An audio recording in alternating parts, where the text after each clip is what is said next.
Good morning. Please welcome Scott Turow and Linda Fairstein.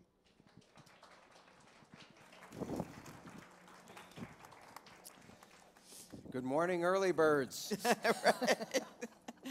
I second that. And the white chairs do look fabulous and comfortable. Having been welcomed by the Energizer Buddy. I've always called Jamie the Pied Piper. I went to law school with him, so we met in 1969, and he had that energy and charm and passion for things he loved and people he loved then. So that's why I'm here. I am very fortunate to have the privilege of talking to you, with you, to Scott Turow. And I'm going to explain something I've never said to him or had the opportunity to say out loud, which is a pleasure, about why he's such an important part of my life. He doesn't know it. Some of you may have heard yesterday the conversation between Scott and Greg Iles, which, did you hear it? Oh dear, there goes some of my best material. I was there to take notes, and so forgive me for what overlaps. I was tremendously envious of their relationship and friendship because they talked so easily and openly about the experience. So Scott needs no introduction. Usually when people say that, they then go on and give one. So I'm not going to give one because you're here, you know about him, and you've read him, and you love his work, and some of you heard him talk yesterday. I will take a little too much time to tell you why he's so important in my life. I didn't read 1L when it came out, his first book. He's younger than I am. He went to law school after me. I had already done the 1L thing, so I didn't read it. But when, in 1987, when Presumed Innocent blasted onto bestseller lists everywhere, I, of course, bought it. This is my 1987 first edition copy, which Scott just signed for me this morning. Thank you for not showing the picture on the back. We know that guy. And in the novel, not a spoiler,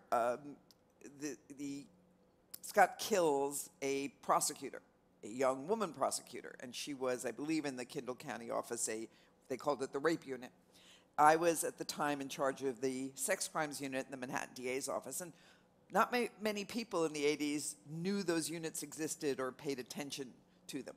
And although he killed a sex crimes prosecutor early on in the book, it put my colleagues and me on the map. And for the first time, because of Presumed Innocent, people took us seriously and really began to understand the work. So that was point one. When the movie was made, and Alan Pakula was a great director, was a friend of mine, and asked me if Greta Scacchi, the dead sex crimes prosecutor, could spend some time shadowing me and being in court, I said yes. I was, for that week, the most popular woman in the office. She was a charming and just extremely beautiful young woman. So every guy in the office suddenly had a question for me, suddenly valued my trial experience and came to see me. And during that period, Greta was stalked, I don't know if you remember this, by a stranger in New York, because every time her picture was in the paper, she was followed to her hotel. And I came up with the bright idea, I've got a house on Martha's Vineyard, remote in the country, it's off season, why don't you go there and just be alone? And my husband said, you're an idiot, because the last thing you need to do is send her to a very remote place where someone might find her and there's no one to protect her. She came to that same thought by herself and chose not to be. But that, my first novel... This is where Final Jeopardy came My from? first novel comes from the fact that in Presumed Innocent, the actress was being stalked, and that gave me the what if to start my fictional career. So yeah, thank you twice over. This is a really brilliant book, because the movie star goes to this house on Martha's Vineyard and is, as happens in our kind of fiction, murdered. But and she's killed violently, and the police can't recognize the corpse, and so the headline that the prosecutor confronts is one that announces that she, the prosecutor, has been murdered at her house in Martha's Vineyard. And it was very, very clever entry onto the fictional scene. So, but I didn't know the rest of that story. I did know that Linda, because Alan Pakula, our late beloved mutual friend, had told me that Linda was hosting Greta and showing her around the office, and I have to say that can I just free associate? You can, but this is about you. I've done my piece. Now No, all right, but I mean, this puts me in mind of a similar visit that that I had from Harrison Ford. And, you know, he wanted my thoughts about the character he was about to play in the movie. And at that moment in particular, this would be May of 1989, Harrison had starred in 6 of the 10 top grossing films in history. He really was, you know, in Hollywood terms, the biggest movie star in the United States. And he had just given Indiana Jones his hat to the Smithsonian. And I was very, very self-conscious about what was going to happen if the word got out that, that Harrison Ford was coming for lunch. And so the best way to constrain the news, of course, was not to tell those little blabbermouths, my children. And so, you know, Harrison arrived. It turned out that he was he'd grown up on the north side of Chicago as I had. He's just a very down-to-earth, very decent man. And he came in, and you know, we sat down in the living room. My oldest child, who's now the mother of 3 and a lawyer in Washington, D.C., was finishing her piano lesson. We introduced our friend, Mr. Ford, to Rachel, and she behaved appropriately until I suddenly heard her thundering up the stairs and screaming to the babysitter, "Jennifer, Jennifer, Indiana Jones is in the living room."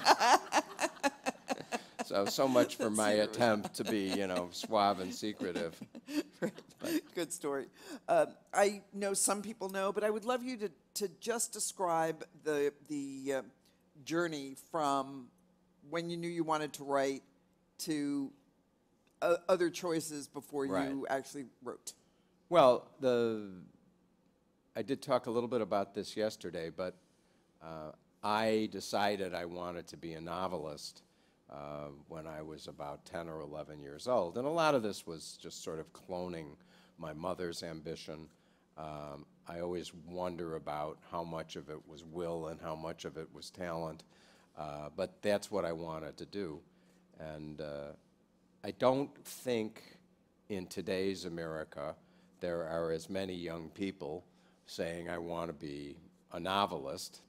Most of them want to, you know, apply their narrative talents in the cinematic or televised arts. But, you know, at that point, being a novelist was a kind of rarefied ambition. And, you know, movies and TV were down here and books were up there. We had, you know, our 2 cultures in the arts. You know, and I pursued it in the best way to pursue it, which is just to say to write. And I always wrote, and I ended up as a writing fellow at Stanford. And being a writing fellow, it then led to for some people who finished their fellowships in the Stegner program at Stanford, there were 3-year lectureships in the English department, which meant that when I got one of these positions, had sort of taken my first step into an academic life. And eventually that led to my being offered a tenure-track position at the University of Rochester, where, ironically, my sister had been an undergraduate. And so, you know, I had just sort of blundered along. I wanted to write. I was willing to do whatever was required to support myself so I could continue to write. And I suddenly took stock when this happened and said, you know, is this really what I want to do? Do I want to be an English professor? And the answer, the resounding answer, with no disrespect to people who do want to do it was no, that wasn't what I wanted to do. And we can talk, if anybody cares, about what I saw that wasn't entrancing to me. And when I said, well, what am I interested in, I had various options. My ex had a cousin who was a studio executive, so in those days you could get TV jobs, and you'd sit in a bungalow, you know, the Warner Brothers lot, and write whatever they told you to write that week. Or I had a chance to go into advertising, and neither of those seemed like what I wanted to do. And when I really asked myself what I was interested in, I was shocked that the answer was law. And my college roommates had become lawyers. I was friendly with lawyers in the Bay Area. It just seemed to me just to be, I guess what I said in 1L was that the law seemed to pose the answers to the riddles that had taunted me most of my life. And real questions about, you know, how a society makes decisions about what's wrong and implements those, how it makes fair rules to, you know, to administer those answers. It's just, I just had a tremendous instinctive appetite for that. The problem, of course, was that being a lawyer and having a literary career seemed to be largely exclusive. And I just decided, okay, I'm going to go to law school, and I'm going to promise to write. And that, again, another long story that I'll skip for your sake, ended up with me having a contract to write about my experiences as a law student, and that led to the book 1L. Scott, excuse me, but the contract while you were at school, before you had finished? Before I went. Okay, I'm going to tell the story. Yeah. So cross-examined him. You know, as a young writer of fiction, I'd been lucky enough to get a literary agent, but and she was a sort of crusty, idiosyncratic type person that you find in the publishing world, and I had a very difficult time communicating with her. Part of it due to my lifestyle, as I always like to say about the young writers around Stanford. They didn't all write like Ernest Hemingway, but they all drank like Ernest Hemingway. And so it was kind of a dissolute lifestyle, and I was rarely up in time to get to my agent in New York because of the time difference before she went to lunch. And in publishing in those days, the 3-martini lunch was still the norm. So I couldn't talk to her, and I felt bad about going to law school because she'd been trying to sell this novel that I wrote while I was at Stanford. And so I started writing this letter to her, and in the middle of the letter, I just, oh, this sounds lame. So I thought, well, I'll throw in as a sop, and by the way, in making this decision, I haven't been able to find any nonfiction account of what the day-to-day life of a law student was like. So I was never actually proposing that I write that book. It was just kind of an observation in case she knew somebody else who was going to law school. And she went out to lunch with Ned Chase, who was, again, now of blessed memory, but Ned was a major figure in publishing. He was a senior editor at that point at G.P. Putnam's Sons. He'd been the president of Times Books. He's a brilliant, quirky guy, very quirky, and probably the best way to encapsulate that is to tell you that Ned was Chevy Chase's father, and was every bit as goofy as his son. So my agent, it's a rainy afternoon in New York, as I get the story. They've had their 3 martinis. They can't go outside. Let's have a bottle of wine. Gets to be about 5 p.m., and by then they're both three sheets to the wind, and they agree that there's not a good idea for a book anywhere in the entire city of New York, at which point my agent remembers that she's got my letter in her purse. And Ned reads it, and he's not in a particularly sound frame of mind, and it sounds great to him, and he writes a contract on the spot. So I am living in San Francisco at that point, and the letter arrives, and I'm very accustomed to getting letters from my agent because they're very brief. It says, here's another one, and there's a rejection letter for my novel attached. This is like the college admissions process. There's a fat envelope, and inside is this contract for a book I never actually proposed to write.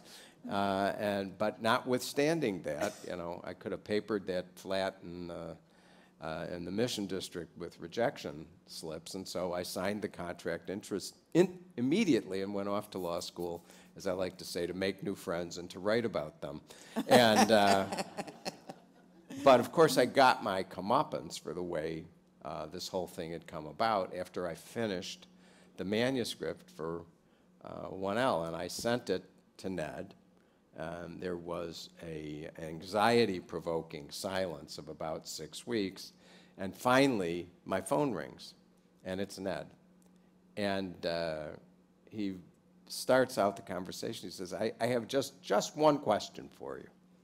And I said, you don't like the way it's written.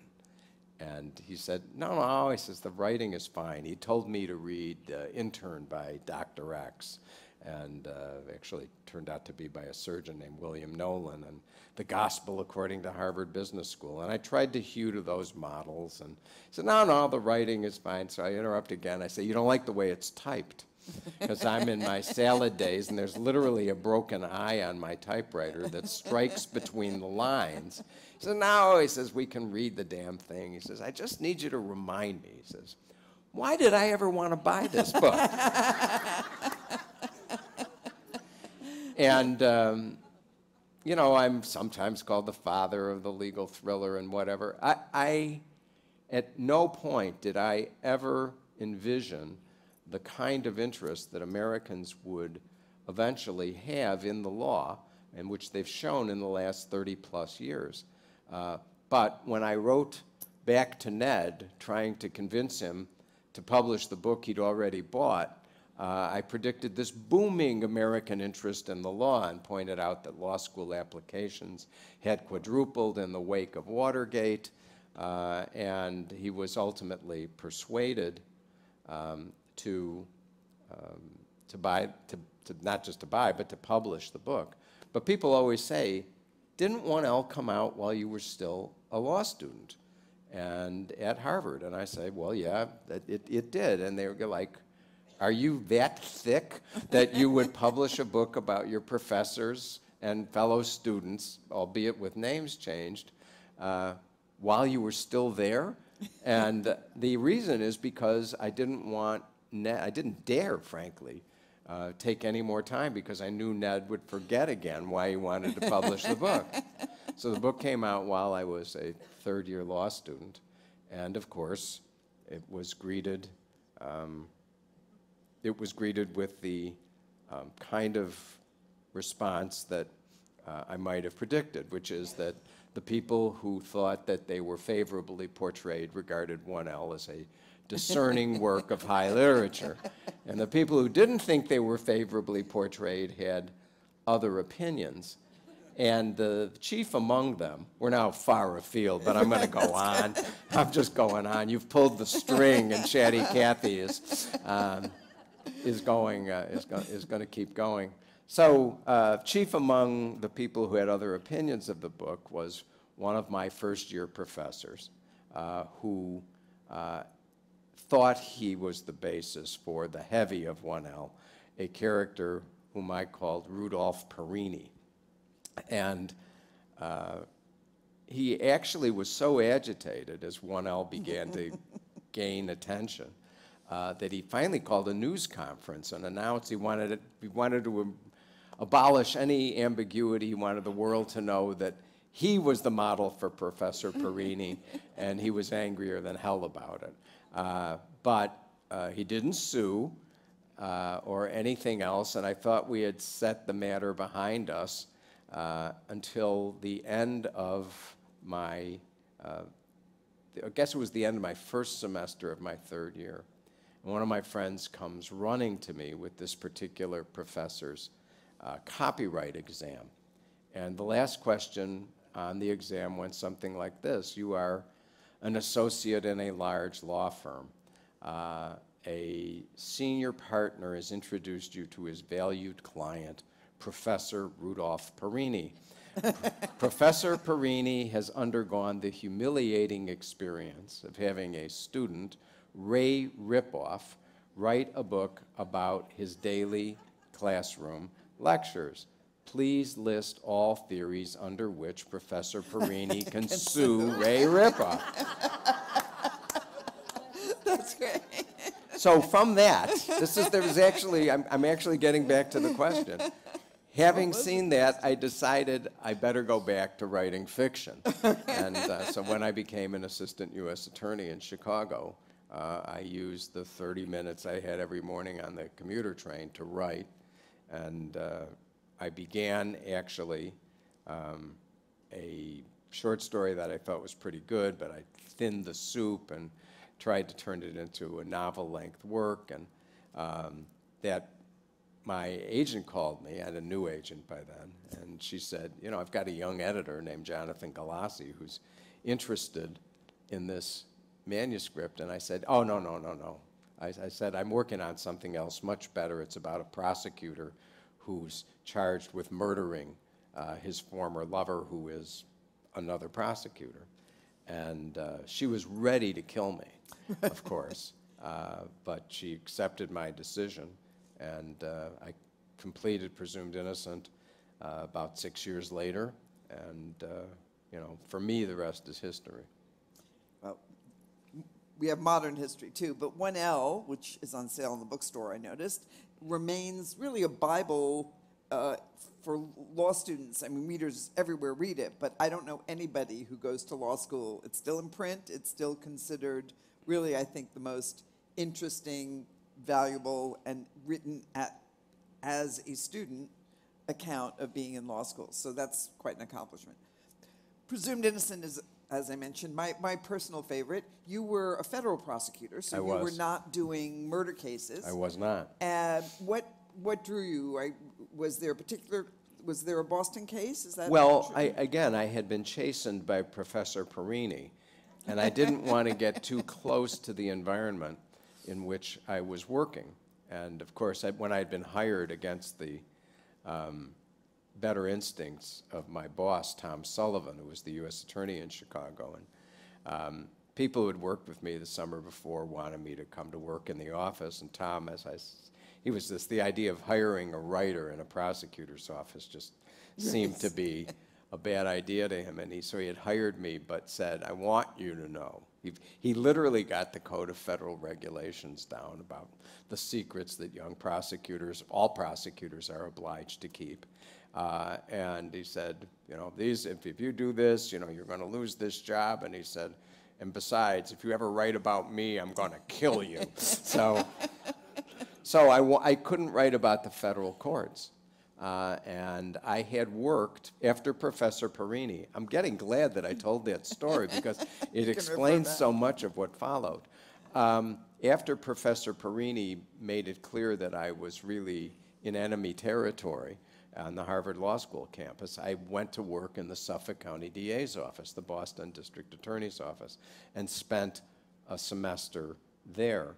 And the background of Presumed Innocent, the election campaign that's taking place at the beginning of the novel, the very look of the offices is all drawn from the Suffolk County DA's office.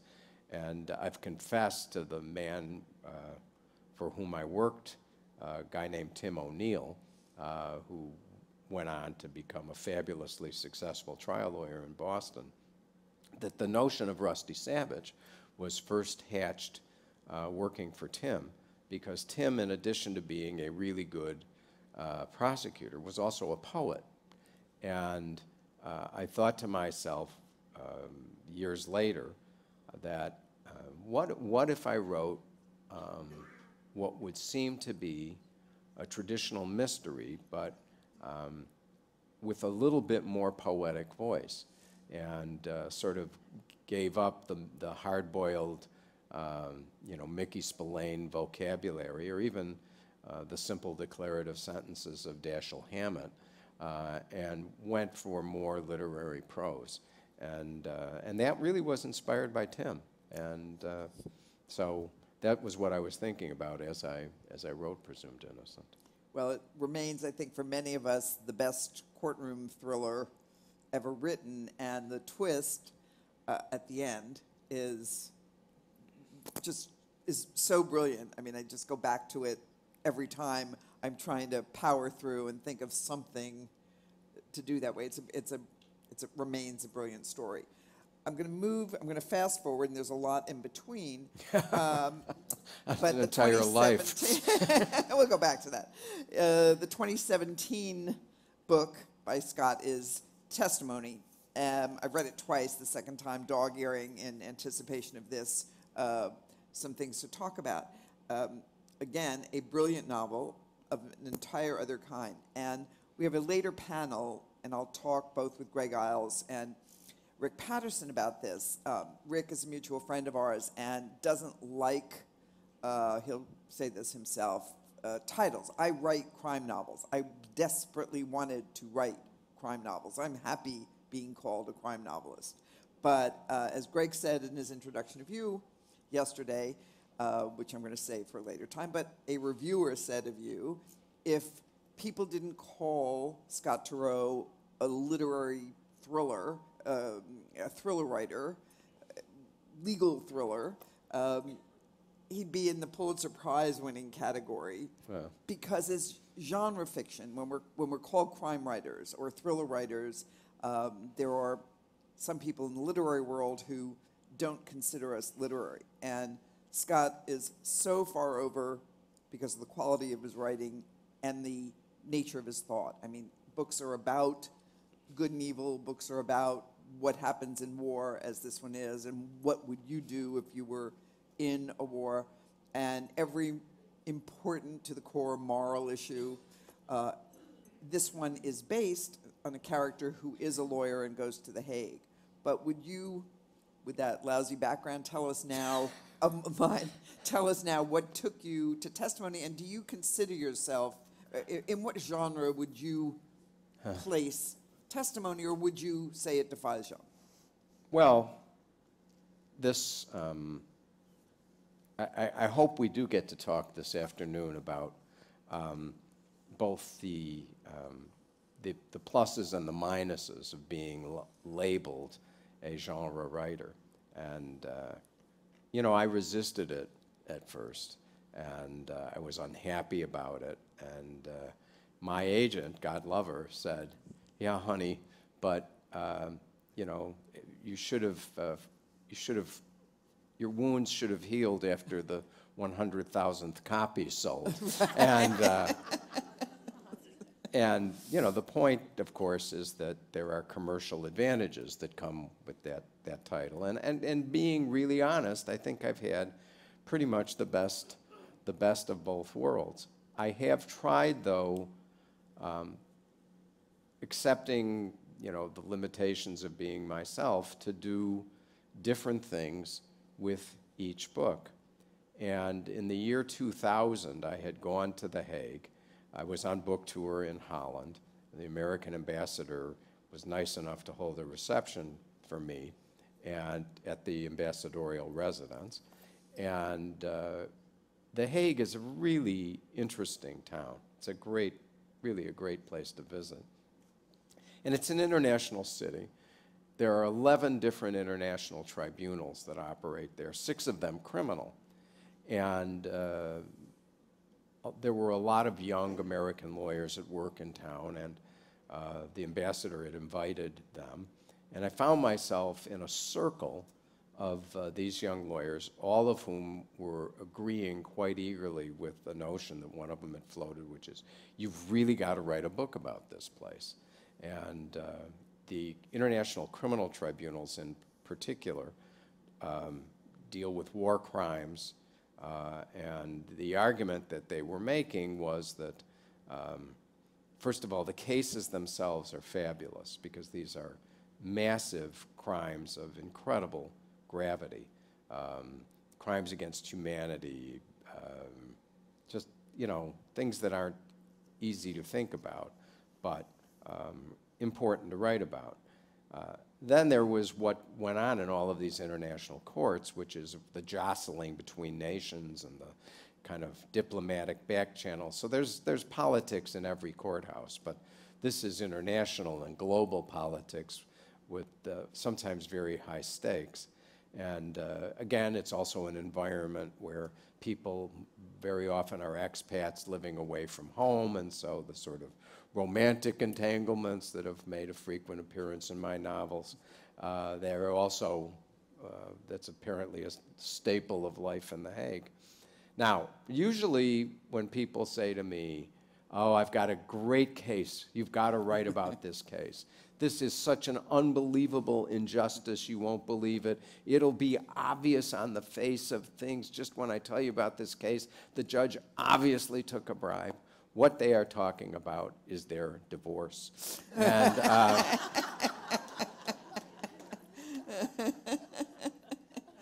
so most often I don't find those suggestions very intriguing. But in this case, it really did sound good, and I always kept it in mind. And over the years, my interest in writing about the International Criminal Court, which is the successor to all of those ad hoc tribunals that the UN had set up in The Hague. This is, the ICC exists on the recognition that war crimes aren't about to stop and that there has to be a permanent court to deal with them. I had had a long time interest, most of my life, in the Roma, the gypsies. And this had begun when my then father-in-law was dying in on the west side of Chicago in a good hospital there. And whenever I was home, I loved him, and I spent a lot of time with him, visiting him in the hospital. And I arrived at one point to find every reception area in what is Presbyterian St. Luke's Hospital. In every reception area, there was an encampment of, you know, of people whom I recognized almost immediately as gypsies. And as it turned out, the local gypsy king in Chicago, the so-called Barrow Rome, the big man, was dying, and the gypsy community was waiting vigil on his passing. And the hospital staff was going nuts because, you know, watches and cufflinks were disappearing from the patients' rooms, and so they were running around at all times slamming doors. And I walked in one morning to visit my father-in-law, and the gypsies were gone. And this was 40 years ago, and although it fails our current understanding, this was a time when you could still smoke in hospitals. And in the hospital reception areas, there were these, you know, I always thought they were kind of beautiful, tall ashtrays, you know, where there was a stanchion and then a cylinder on the top, and you'd press the lever and the ashes would go down. And so first thing I noticed is not only were the gypsies gone, but so were all the ashtrays. And this provoked a moment where instead of having the typical and not unjustified kind of bigoted response, I sat there and I thought, wow, these people have a really different view of the world than I do, because to me, the last place I would want to make myself unwelcome is a good hospital. Because sooner or later, I'm going to get sick, or someone I love is going to get sick. I don't want them barring the door. And yet, it was obvious that this group of people were living in a much more timeless environment. And I was fascinated by it because most ethnic groups I'm familiar with have a lot of actual similarities. It was clear that the Roma were really different. And I vowed that someday I would make an attempt to understand them. So the setup of testimony is that this American prosecutor, Bill Ten Boom, is in the midst of what we can call a midlife crisis. He has left his home, his marriage, his law firm, finally his country, and agrees to go to The Hague to become a prosecutor. And the crime he's called upon to investigate is the presumed massacre of 400 Roma at the end of the Bosnian War in an area that is controlled by U.S. forces who were part of the NATO peacekeeping effort. And so the Americans are immediately under suspicion. This is kind of a diplomatic crisis of its own, because the U.S., after negotiating the ICC treaty, refused ultimately.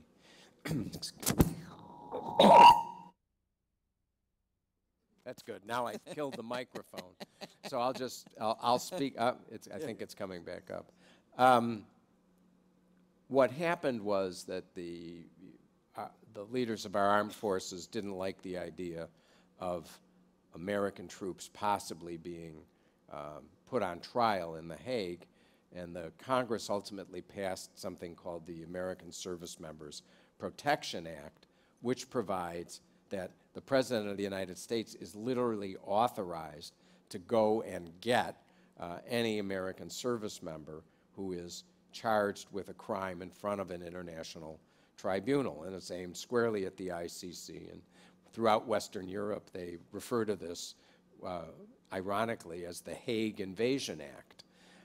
And so the prospect in testimony that these American troops might actually be charged in connection with this massacre brings the blood to the boil in the State Department. And then part of the reason that Bill Ten Boom, the main character, is recruited is that it's not that he's thought that he's going to be a patsy, but he is an American, and that is thought that it might be able to calm the predictable anxieties that were going to arise in Congress when it became clear that American troops were under suspicion and possible charges at the ICC. So that is the long-winded setup for testimony. Which is a fascinating read and has so many subplots and plots within it. The Ten Boom family secret. I mean, they're just wonderful stories, layered and unlayered within the story. A writer and reader's question. Twice, I believe, in the book, you refer to John Fowles. Yes. Boom is reading Yes. The French Lieutenant's Woman. Yes. And the Magus is a Yes. right. Yes. And every time I've tried to play homage to other writers by having my character read a book before she goes to sleep, my editor takes it out and says, enough of that. There must be a significance that I missed. Was it just an homage? Was it something to do with the depth of the story? Well, I think one of the reviewers referred to testimony as a book of collapsing expectations, kind of like a Russian doll, where there's always a secret inside a secret. And as the book was beginning to come to form inside me, I was like, this seems like something else. And what it seemed to me like was the Magus or the Magus, and I went back and reread the book. And the two novels have really very little resemblance to each other, but I did want to nod in Fowles' direction because writers pass in and out of fashion. And Fowles, who was a great literary star 40 years ago, is not widely read anymore. And that's a mistake, because he was a great writer, and books like The French Lieutenant's Woman or The Magus are remarkable books by a remarkable writer. And so I both wanted to acknowledge the sort of literary inspiration for the novel, and also Fowles, who just deserves more attention. Well, I will certainly reread my favorite Fowles, so thank you for that. Want to talk for a minute, you mentioned the subject of the romances that happen in the Hague, among other places. You have a They do seem to, really- from what I've been reading, Yes, they seem to happen in other places many as other well. places. You have one of the most explicit, steamy, fabulous sex scenes in this book. I don't do that either because my character speaks in the first person, and so people assume that it's my voice and I'm right. So I never go into the bedroom, which is sorry to miss. But do you get react? It's just a light question, but do you get reaction to those scenes? Yes. And first of all, I noticed that my editor was not particularly comfortable with some of the explicit details. And believe it or not, in the initial drafts, these scenes were more explicit. All right. And to be quite blunt, she just really wasn't happy with the description of sex toys in the bedroom. And so out it went. And, you know, this is among the revelations that the character experiences, which is that, you know, there's a level to his passion that he hasn't felt before. And that's all it's really about. But as a novelist, I think that we have a hard time acknowledging the role that sexual intimacy plays in everybody's life. And it's a central preoccupation. It really is the foundation of, you know, of mated relationships. And it's a subject, as you can tell from our headlines, everybody's always interested in everybody else's sex life because it's, you know, entirely unique in each relationship. So I've never shied away from it. You know, Presumed Innocent had its own steamy scenes, and some novels are more explicit than others. Some reviewers have complained about it, and I guess the truth of the matter is that my fantasy is not everybody's fantasy. And so like Ben McIntyre, who's here, who reviewed the book for the New York Times Book Review, I'd never met Ben before I shook his hand and thanked him the other night, but that was one of his complaints with the book, is that he thought the sex scenes were lame. And, I disagree here. Objection. Just and there are other people who think it's pretty, you know, who find it enticing. And Dave Barry, with whom was a truly dear friend, we're going to do a bit later today, and as we were walking back to our rooms last night, he said, you know, one of the things I'm going to ask you about is writing sex scenes. I said, well, don't ask me if I get aroused when I'm and Dave, being Dave, looked at me and he said, you should know right now that was the wrong thing to Just say. tell me. So tune in later. Right. And you generally take a few years between projects, and they percolate, and you pick issues. Can you tell us what you're thinking about now or working on? Yeah, I'm actually, I don't always take the best advice for a novelist, which is to begin a new book as soon as you finish. That way your head is somewhere else when the book comes out, and you can treat the reaction to the book you've already written with some distance. But I'm at work on a novel I call The Last Trial, which is about the final trial of Sandy Stern, the criminal defense lawyer from Presumed Innocent, who has been a character in every single one of the novels that I have written, usually in passing, but sometimes in the foreground. And Stern, at the age of 84, has been enlisted to defend a friend of his, a former Nobel Prize winner in medicine, who's been charged with fraud against the FDA, securities fraud, and murder for releasing a drug with toxic effects that he supposedly knew about. So, and I'm having a good time writing this book. So. And another new direction for you. And another new which direction is, and another... exciting for yeah, all right, of us. Right, so... Well, I thank you all for Thank you, coming, Linda. and I thank really you appreciate for, it. it's a real honor to be with you on this. It is. Great you. writing. Thanks. Thank you Thank you all. for being Look here.